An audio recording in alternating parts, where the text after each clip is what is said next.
So, real talk, have you ever felt like you're not good enough for your job or like you're just faking it and one day someone's gonna find out? Imposter syndrome is real, y'all, and trust me, you are not alone if you felt this way. So in today's video, I'm gonna be sharing with you my personal experience with imposter syndrome so early in my career, I'm only 4 months in, and some tips on how to push past that self-doubt and start owning your success. So let's get into it. So first, let's start by understanding exactly what imposter syndrome is. It's that nagging feeling that you're not qualified for the role you're in despite everything you've accomplished to get to that point. It makes you question, am I really good enough to be here? But guess what? You are. But we're also not alone in feeling this way. Studies actually show that about 70% of people experience imposter syndrome at some point in their lives or some point in their careers. And there's this quote I always think of. I can't remember who said it, so if you've heard of it, let me know in the comments. It says, it's not what you are that holds you back, it's what you think you are not. And that is so important because belief is such a powerful tool, and if you're constantly thinking that you are less than or you are not enough, that's what's going to hold you back. So don't constantly think about who or what you aren't,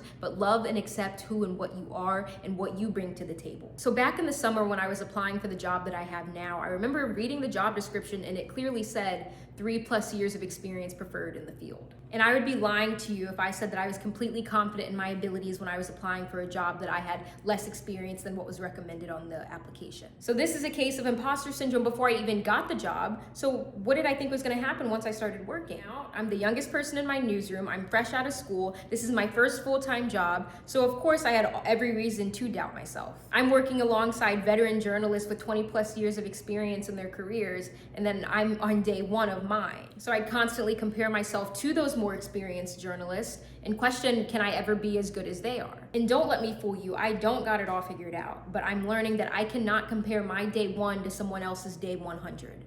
Or I can't compare my first chapter of my career to someone else's 10th chapter of their career. So yes, the imposter syndrome can still be very real, but I remind myself I am here for a reason, and all I can do is continue growing and continue learning and become the best I can be. So now you may be questioning, is this something that I'm experiencing? Like, am I facing imposter syndrome? You downplay your achievements, you're afraid of being found out, you attribute your success to luck rather than your own efforts, or you constantly compare yourself to others. If you've done any of that, then I'm gonna go ahead and diagnose you with imposter syndrome. But don't worry, I've got some tips for you to overcome and work through it. So now I'm gonna give you 5 tips to help start curing your imposter syndrome. First, I call this one reminding yourself of your greatness. So that really comes down to acknowledging your achievements and everything you've done to get to the point that you're at. Keeping track of your success. So whether it's writing down your accomplishments somewhere or putting it in your notes, have it so that you can go back and look at it and constantly be reminded of your greatness. Seeing everything that you've accomplished can just remind you how far you've come,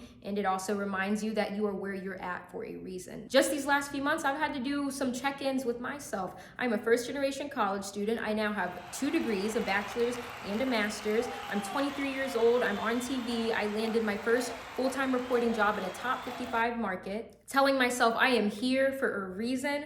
They saw my potential, and the only way to go from here is up. But that's easier said than done, right? So step 2, stay away from those negative thoughts. So those times when you think I'm not good enough or I don't know if I should be here, switch that mindset with I'm learning, I'm improving, I'm getting better, I'm working towards where I want to be. So again, shift that mindset because belief is such a powerful thing. And if you're constantly feeding yourself negative thoughts and negative energy, what do you think is going to be the outcome of that? Negative thoughts only lead to negative results. So once you switch that thinking with positivity, positive outcomes. And third, I'm gonna say find your support system. Talk to your mentors, your friends, your colleagues, anyone that can offer you perspective and encouragement. Because sometimes you do need to hear those words of encouragement from someone else, and it's hard to believe it coming from yourself, and that's okay.